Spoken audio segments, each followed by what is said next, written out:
골대녀가 축구가 아닌 풋살을 해야 하는 이유는 재밌는 방송을 위해서입니다. 골 때리는 그녀들은 지금 풋살에 가까운 축구를 하고 있습니다. 축구공을 쓴다. 교체를 항상 심판에게 알리고 한다. 4초 룰이 없다. 누적 파울로 인한 세컨드 페널티킥이 없다. 감독, 심판 등이 모두 축구 관련 인물이다. 저 풋봉은 지금은 활동을 하고 있지 않지만 예전에 풋살 3급 심판 자격증을 취득했었고 2년 정도 부산 경남지방에서는 활동을 잠깐 했었습니다.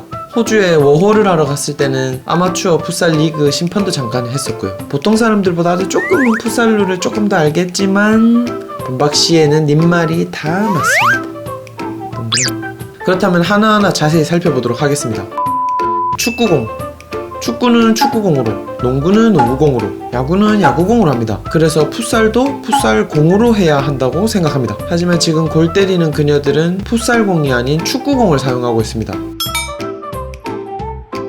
제가 골대녀가 하고 있는 이 운동을 굳이 풋살에 가까운 축구라고 하는 이유입니다. 5대5로 경기를 하고 골킥이 아닌 골 클리어런스를 하고 있고 킥인이나 킥인할 때 10초 안에 처리해야 되는 룰처럼 나름 풋살에서 가져온 룰들이 많은데요. 공이 축구공이란 게 저한테는 너무 크게 다가오네요. 아무리 풋살 룰을 좀 많이 갖고 와서 한다고 해도 풋살공을 사용하지 않는다면 진짜 풋살의 묘미는 절대 느낄 수 없다고 생각합니다. 앞에 올린 요 영상에도 다뤘듯이 축구공과 비교했을 때 풋살공은 크기도 작을 뿐더러 로우 바운스드라고 해가지고 공이 많이 튀질 않습니다. 축구공이 튀는 걸 보면 이 정도로 튀는데요. 풋살공은 이렇게 튀질 않습니다. 한 요 정도 튑니다.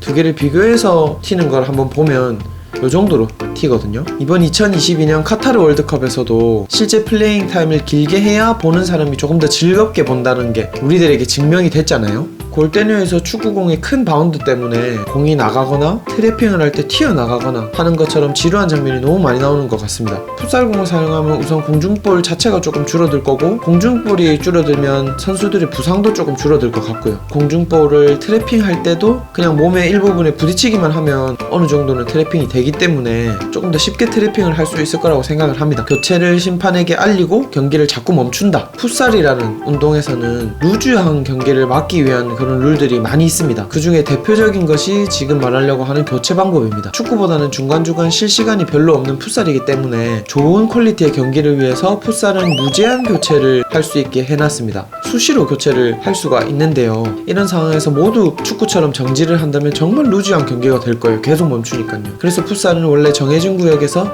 심판에게 알리지 않고 교체를 무제한 할 수가 있는데요. 딱 한 가지 상황, 필드 플레이어가 경기를 하고 있는 골키퍼랑 교체를 희망하는 경우를 제외하고는 심판에게 교체를 알릴 필요가 없습니다. 근데 골대녀는 축구처럼 계속 심판한테 말을 하고 정지를 하고 교체를 하더라고요. 방송의 편집 때문인 것 같은데 이런 룰이 좀 바뀌면 조금 더 재밌는 그런 상황도 연출될 것 같기도 하고 루즈함도 좀 사라질 것 같아요. 4초 룰이라는 게 있습니다. 특정한 상황에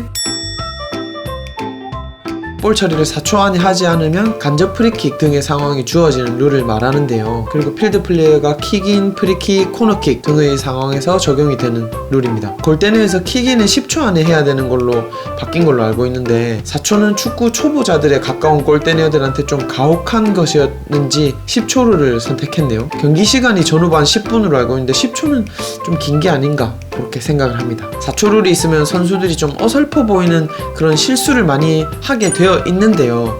그런데 이 장면마저 조금 재밌게 연출이 될 것 같아가지고 저는 이 룰은 개인적으로 꼭 적용이 됐으면 좋겠습니다. 세컨드 페널티킥이 없다. 정식 풋살은 전후반 각각 20분이고 인플레이가 아닌 상황에서는 시간을 멈춥니다. 경기 시간이 흘러가지 않습니다. 농구처럼 말이죠. 파울이 5개가 넘어가는 순간부터 10m 지점에서 벽이 없는 페널티킥과 동일하게 세컨드 페널티킥이라는 것이 주어집니다. 아마추어 대회에서는 경기 시간이 짧기 때문에 파울 개수를 3개 정도로 줄이기도 한답니다. 이 룰도 많은 반칙 때문에 경기가 루즈해지는 것을 막고자 생긴 것이라고 생각하는데요. 실제로 4번째 반칙을 한 이후에는 선수들이 되게 수비도 어려워하고 반칙을 하면 안 되기 때문에 경기가 좀 재밌게 흘러가기도 합니다. 그리고 이 파울이 주어졌을 때 골도 조금 더 나서 보는 맛이 조금 더 생길 것 같습니다. 골대녀 선수들의 무리한 그런 플레이 때문에 부상을 입는 것도 좀 많이 줄어들 것 같아요. 감독, 심판 등이 모두 축구 관련 인물이다. 우선은 모든 감독들이 유명한 축구 선수 출신 분들입니다. 저도 알고 있습니다. 방송을 위해서 방송을 좀 알고 있는 그런 축구 선수들을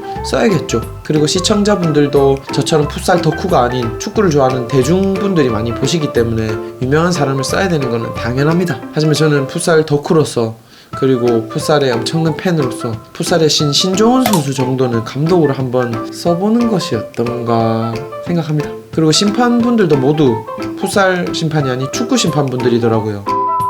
이렇게 몇 가지 내용에 대해서 말씀을 한번 드려봤는데요. 방송을 1도 모르는 풋살을 너무 좋아하는 풋살 덕후로서 그리고 또 처음부터 골대녀를 즐겁게 봐온 애청자로서 요즘 골대녀가 조금 루즈한 맛이 생기는 것 같아가지고 어떻게 하면 재밌게 볼 수 있을까 하다가 갑자기 요 내용을 다루면 좋을 것 같아서 제가 영상을 찍게 됐는데요. 이런 부분들이 조금 개선이 되면 풋살을 좋아하는 저에게는 아주 즐거움으로 다가올 것 같습니다. 혹시나 풋살 룰에 대해서 궁금한 분들이 있으시면 댓글로 남겨주시면 제가 열심히 댓글을 남겨드리도록 하겠습니다. 아무튼 좀 더 꼴대는데 보러 가야겠다.